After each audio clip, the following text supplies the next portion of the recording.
Hello, wonderful people. Welcome back to Growing Up Congolese.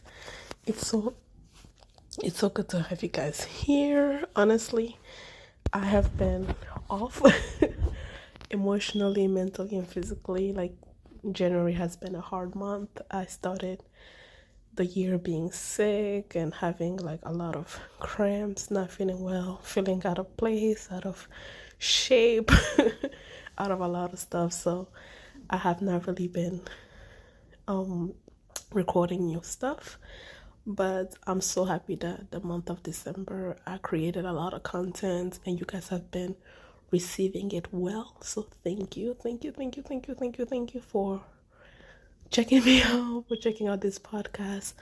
It is growing every single day, and I just can't help but being very thankful. I am hoping to have 1,000 listener by June. That's my 6 months goal to have 1,000 listener by June. We can do it at the rate that we are growing. We can definitely do it. So thank you. Today I'm gonna talk about black male masculinity and the whole wearing a dress debate that is plaguing the comedy world. Um, let me let me be let me set a disclaimer. I'm not a male. I'm not a black man. I don't know what it's like to walk in black men's shoes, daily shoes. And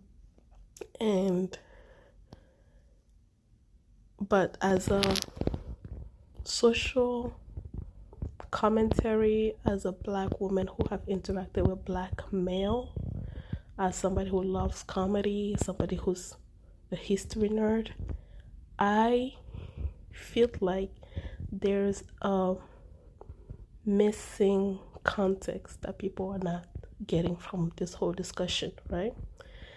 And I think it's necessary to talk about it because, again, it shows an interesting intersection between race identity and colonialism, which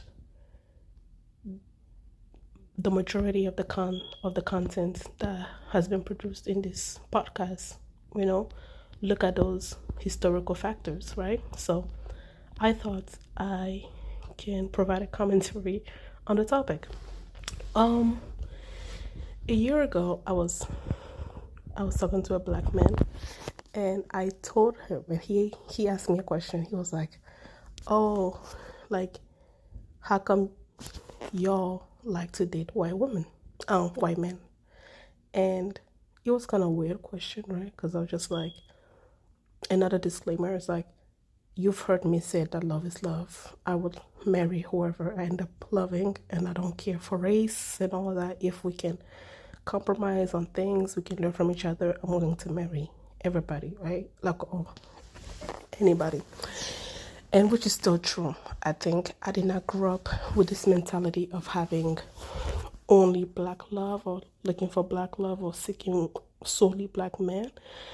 And it wasn't until college where my dating life became a topic. Because I remember when I was in college, again, I was a bright student and everything, and I was making a name on the campus. People knew me, and whenever they saw me with a white male, they would make comments about like, "Oh, look at that black girl. She only likes black men. She only likes white men." I remember there used to be like an influx of football players, basketball players trying to talk to me, and I would not talk to them.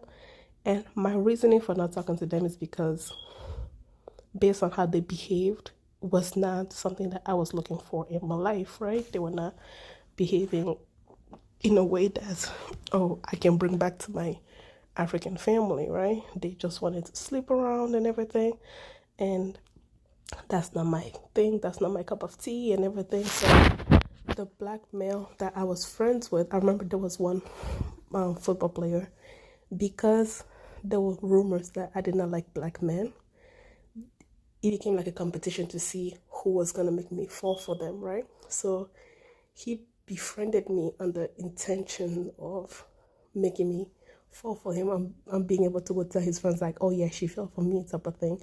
And then that was his intention for befriending me, but then we ended up being friends for years and everything. And we will have discussions about just like relationship and behaviors and all of that. And sometimes he'll just brush it off like, oh, you're so white and you're so this, or you're gonna end up with a white man. And everyone that I've met have told me I'll end up with a white man.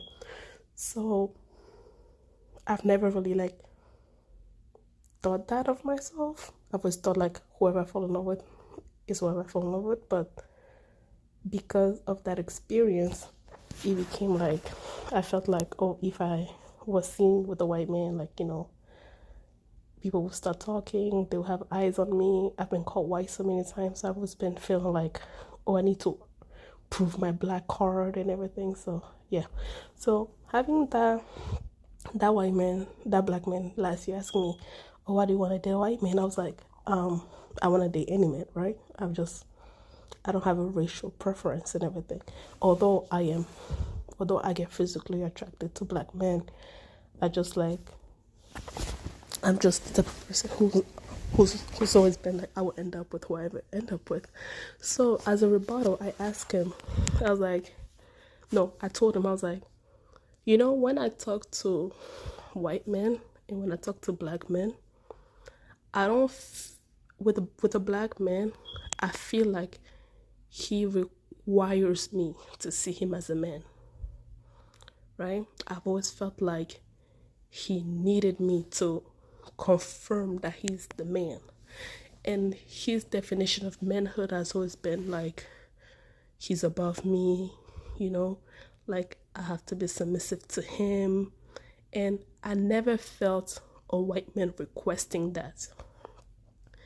And his response was like, well, maybe you were making him feel small. And I'm just like, how come black men are the only type of men who feel small? And when I mean black men, I mean black American men, right? Because looking at different cultures, there is a visible understanding that a man, regardless of where they're from, they are above you, right? In African cultures, like, that, oh yeah, the father is the head of the household and everything, like in Indian culture, even Asian culture, in the Arab world, right? That you cannot talk back because you'll be beheaded in some places in the Middle East. So other cultures, there is this visible understanding, right? That a man is a man and you don't question his authority, right? But I feel like in the United States, white men don't have to demand to be seen as men, to be seen as valuable men,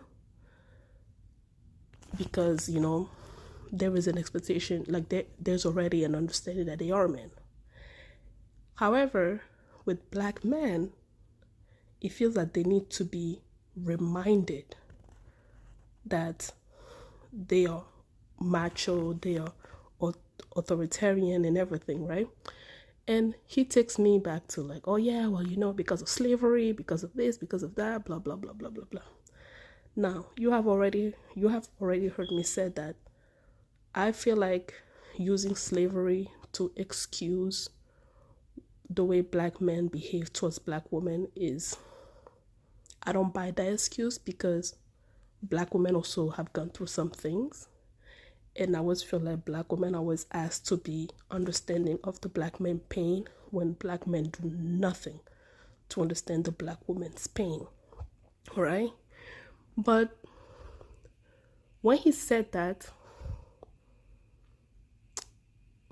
I understood where he was coming from. I understood how, because of incidents of like, being whipped in front of your family, being taken away, not having the power to defend your family and everything, has psychologically made black men feel inferior. They want that thing to feel. They want to assert power and to be recognized that they're powerful in order to feel valued, right? And and if you listen to those new podcasts of those dumb men talk about like, yeah, the reason why we date white women because they give us a soft place to land on, black women are not soft and everything, blah blah blah blah. They make that excuse, right? They make that excuse like, yeah, because because you can control a white woman, or you can do this or you can do that. I still think it's messed up, but that's the excuse they give. And although I find that excuse to not be strong enough on all instances, I think that excuse can be used in this argument about black men wearing dresses and how dehumanizing or unmanly it is. Let me explain. As a history nerd, I know that actors in the Shakespearean time, there were men playing women. There wasn't a girl playing Juliet in Romeo and Juliet. It was a man playing a woman. It was a boy playing a woman, right? Because women were beneath men, they were not actors, they could not hold, jobs and everything. The men played the role of women. So they wore dresses, they wore gowns, they put on makeup. So men in general wearing dresses in the entertainment world is not new. So how come now we're having the discussion of like, oh, if you wear a dress, then you must have done something, or you must have, sold your soul to the Illuminati and everything. And I think the reason why there's this discussion within the black community is because of who is asking you to wear the dress and what they're asking you to wear the dress for. I think that's the reason why wearing a dress is not being seen as problematic, right? Katt Williams is my favorite comedian. It's like, I love Katt Williams. I've always said that the best present I will ever get is a ticket to a Katt Williams show. Like, I've been to a Kevin Hart show, I've been to a Hassan Minaj show, I would love to go to a Trevor Noah show, but my ultimate dream stand-up comedy will be Katt Williams. And I love that man, right? I love his comedy. First of all, I love comedy in general. As an immigrant, as a black immigrant, I was able to understand the history of black people in America through comedy specials like the Katt Williams, Eddie Griffin, Dave Chappelle, Thea Hughley, Bernie Mac, Earthquake, Godfrey. I love comedy. I think I've watched every Katt Williams movie. Every movie that he's been on, I've watched it, right? So he's literally like, for me, he's like the way he talks. I think everything about him is just like, he's the one comedian that I have gravitated towards. And I watch his sit down comedy special with Shannon Sharp, and Baba talked. That man burned the house down, and I watched the entire thing, and it was funny, right? It was funny. And although I don't believe some of the stuff that he said, like, that man did not read 8,000 books from the age of 8 or whatever, he did not. But he did say his family were Jehovah's Witnesses, so I can see how that happened, because when I was growing up, I used to have, like, my second mom.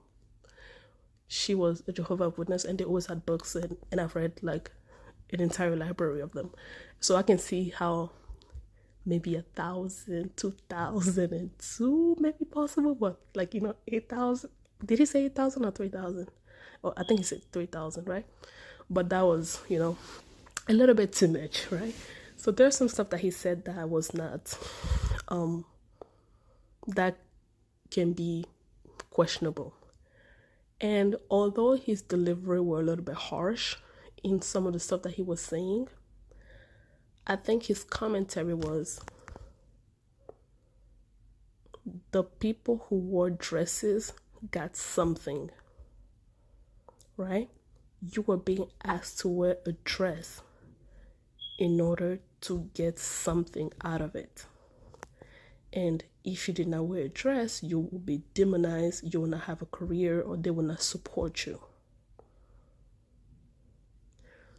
And people are like, oh yeah, if you wore a dress, you sold your soul and everything. I don't think that's a definitive conclusion that one can make. I think we call that deductive conclusion. Yeah, deductive conclusion. Or deductive reasoning. Because it's either deductive or inductive reasoning, right? It's like when the dress is not a problem. I've watched Martin, love Martin. I think he played, and I love characters. I love it when, and I don't see what's the problem about, men dressing up as women for like, for a movie or stuff like that, because it happens. It has been happening forever, right? And I think it's art. And although back then they were doing this because, of sexist reason and stuff like that, I don't think that, like, I'm not totally on board with saying that, oh yeah, well, Martin could have given the shenanigan character to somebody else who could have played it better. Like, I think the reason why Shenanigan was such a good character was because we knew that it was a man acting like a woman and perfectly exemplar and perfectly playing that role, right? Playing that, like, when I see people make African jokes and everything, right, I'll be like, oh my god, that's so funny, right? It's funny because it's like, damn, he really lived with Africans to be able to make that joke, or to be able to have that accent, or to be able to to have that mannerism, right? So White Chicks is another one. Two FBI cops disguising as white girls to go bust something and everything. Like, it's funny, it's art, right? So I don't think men should be dehumanized for wearing a dress to play a part, especially if the script is about being undercover, right? Undercover cop do a lot of stuff, right? But I think what people are kind of misconstruing is the fact that the power that be weaponizes your masculinity, or your quote unquote masculinity,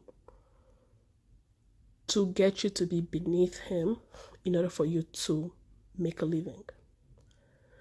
Instead of dehumanizing the people who have to do that, shouldn't we have more smoke for the fact that, quote unquote, the man think it's funny to do that to you?